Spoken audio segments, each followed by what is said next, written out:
Then the disciples of John came to him, saying, "Why do we and the Pharisees fast, but your disciples do not?" And Jesus said to them, "Can wedding guests mourn as long as the bridegroom is with them? The days will come when the bridegroom is taken away from them, and then they will fast. No one puts a piece of unshrunk cloth on an old garment, for the patch tears away from the garment, and a worse tear is made. Neither is new wine put into old wineskins. If it is, the skins burst, and wine is spilled. But new wine is put into fresh wineskins, and so both are preserved." And as Jesus was saying these things, behold, a ruler came in and knelt before him, saying, "My daughter has just died, but come and lay your hands on her, and she will live." And Jesus rose and followed him with his disciples. And behold, a woman who had suffered from a discharge of blood for 12 years came up behind him and touched the fringe of his garment. For she said to herself, "If I only touch his garment, I will be well." Jesus turned, and seeing her, he said, "Take heart, daughter, your faith has made you well." And instantly the woman was made well. And when Jesus came to the ruler's house, he saw the flute players and the crowd making a commotion. He said, "Go away, for the girl is not dead, but asleep." And they laughed at him. But when the crowd had been put outside, he went in and took her by the hand, and the girl arose. And the report of this went through all the district. And as Jesus passed on from there, 2 blind men followed him, crying aloud, "Have mercy on us, son of David." When he entered the house, the blind men came to him, and Jesus said to them, "Do you believe that I am able to do this? "Yes, Lord." See that no one knows about this." As they were going away, behold, a demon-oppressed man who was mute was brought to him.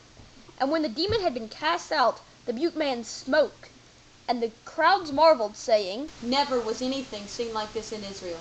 Cool. Wow. Awesome. But the Pharisees said, "He cast out demons by the prince of demons." And Jesus went throughout all the cities and villages, teaching in their synagogues. "Do not lay up for yourselves treasures on earth where moth and rust destroy, and proclaiming the gospel of the kingdom, and where thieves break in and steal, and healing every disease and affliction. Be clean." I can see, I can really see. And when he saw the crowds, he had compassion for them, because they were harassed and like sheep without a shepherd. And then he said to his disciples, "The harvest is plentiful, but the laborers are few. Therefore pray earnestly to the Lord of the harvest to send out laborers into his harvest." Yeah. I'm on board. That's good. And he called to him his 12 disciples. "Hey guys, can you come over here? I have a present for you." "Oh, here it is. Now you can cast out unclean spirits and heal every disease and affliction. I've got you some apostle name tags too.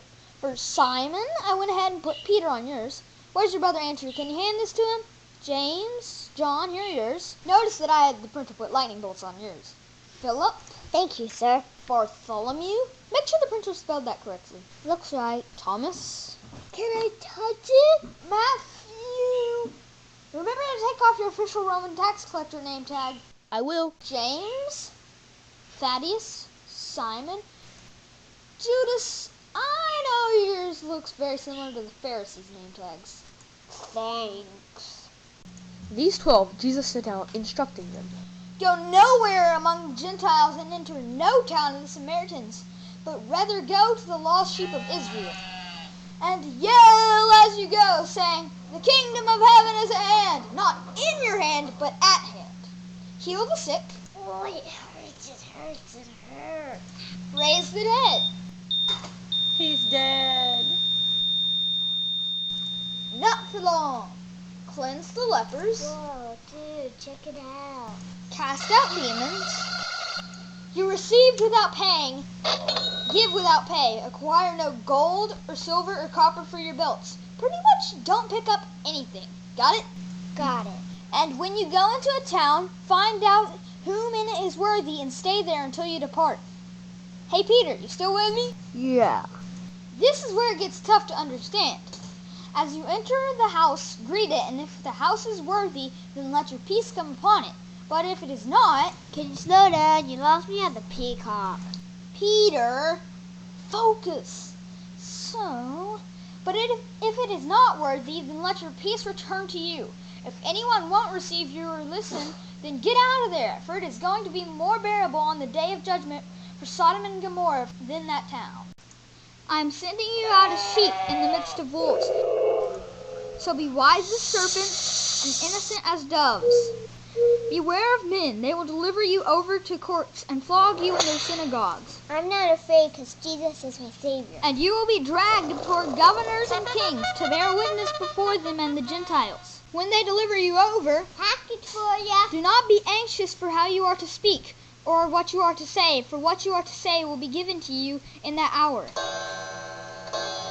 I know what to say now. For it is not you who speak, but the Spirit of your Father speaking through you. Brother will deliver brother over to death, and father his child, and children will rise against their parents and have them put to death. And you will be hated by all for my name's sake. But the one who endures to the end will be saved. When they persecute you in one town, flee to the next. For truly I say to you, you will not have gone through all the towns of Israel before the Son of Man comes. A disciple is not above his teacher, nor a servant above his master. It is enough for the disciple to be like his teacher and the servant like his master.